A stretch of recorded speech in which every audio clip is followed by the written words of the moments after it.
All right, welcome to The Explainer. Today, we're going to deconstruct a classic Urdu fairy tale called The Glowing Princess.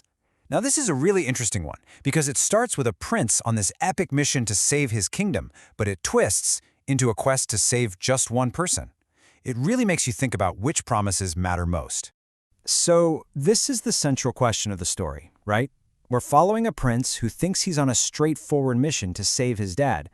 But what he finds is a much deeper mystery. A second quest that's going to test him in ways he never, ever imagined. So let's set the scene. Our story doesn't kick off with some grand romance or adventure. Nope, it starts with duty. A prince has to go on this pretty desperate journey to find a cure for his dying father, the king. So, what's going on? Well, the king has been hit with this really nasty demonic curse and he is fading fast. The royal healers have basically said there's only one cure in the entire world and, the odds of finding it are pretty much zero. The entire future of the kingdom is hanging by a thread. Now just look at how absurd these requirements are. I mean, how on earth could anyone possibly know the exact age of a rabbit burrow? This isn't just a hard task, it feels completely impossible, like it's designed to make our prince fail from the get-go. And you won't believe it, but against all odds, the prince actually spots a rabbit. But that hope doesn't last long. The chase leads him straight into a giant's lair, and just like that, he's captured. He gets thrown into a wooden box, that three-day clock is ticking, and his quest to save his father, well, it looks completely doomed. So picture this. The prince is trapped in that box for 2 whole agonizing days.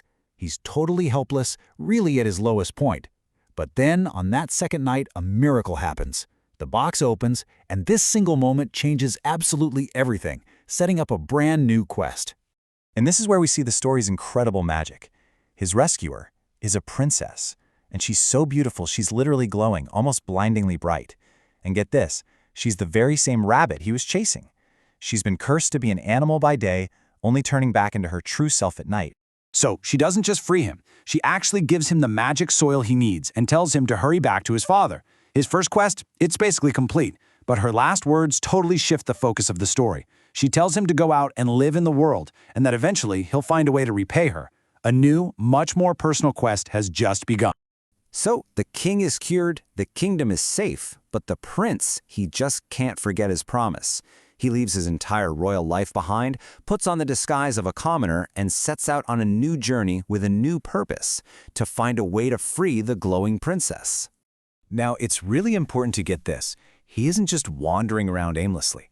The prince is actively transforming himself. He spends years learning to be a fisherman, shedding that royal identity. He's not just learning a skill, he's gaining a whole new perspective on the world. And that gift, the unbreakable net, oh yeah, that is going to be way more important than he could ever imagine.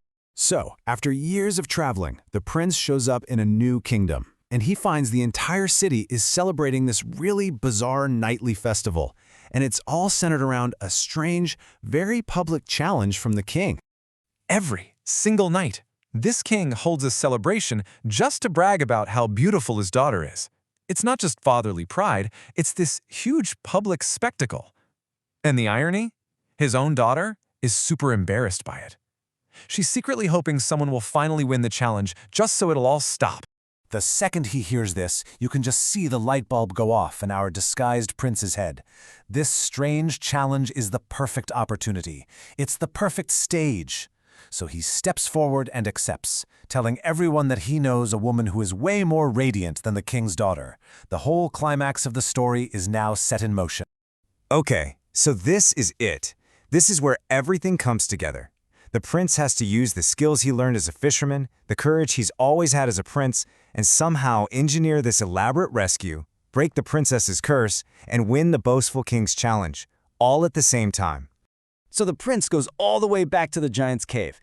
But there's a huge problem. It's completely flooded. It seems impassable. Right as he's about to lose hope, an old woman appears, and she reveals she's the princess's godmother. She knows exactly who he is, and better yet, she has a pretty clever plan for the rescue. And boom, this is where the prince's hidden journey pays off, big time. The godmother sneaks in and gets in the box with the princess. Then the prince throws his unbreakable net, catches this massive fish, and uses its power to pull the floating box right out of the flooded cave. The skills he learned as a commoner just saved a princess. So the princess is free from the giant, which is great, but she's still under the curse that turns her into a rabbit every single day. The godmother reveals the final and kind of extraordinary step needed to break the spell for good. A fog of pure gold dust. I mean, how audacious is that? It sounds like something straight out of a dream, right? But this is the challenge the prince now has to meet, and he has to do it in front of the boastful king and his entire court. So the prince brings the rescued princess to the court, but he keeps her hidden inside that wooden box. He then stands in front of the skeptical king and makes his incredible demand, a full barrel of pure gold dust. The king actually agrees, but he warns the prince he'll be punished if it's all just some trick. And you know what? He gets it. 100 guards are ordered to blow the gold dust through pipes, creating this thick, shimmering golden fog all across the courtroom. Then at the perfect moment, the box is opened. The princess steps out, walks through the golden mist, and her curse is finally, permanently broken. The entire court is just left completely speechless. So, with the giant defeated, the curse broken, and the challenge won, both of the prince's quests are now finally complete. And that's when the story delivers its final, powerful moral. And it's the boastful king's own daughter who says these words. She's just so grateful that the challenge is over, and she makes it crystal clear to her father that a person's worth is about so much more than just their appearance. The king has finally learned his lesson. And that's how it all comes together. The two quests converge into one happy ending. The disguised fisherman reveals he's a prince, the boastful king is humbled, and that promise made so long ago in a giant's cave is finally fulfilled. The prince and the princess return to his kingdom, ready to build their future together.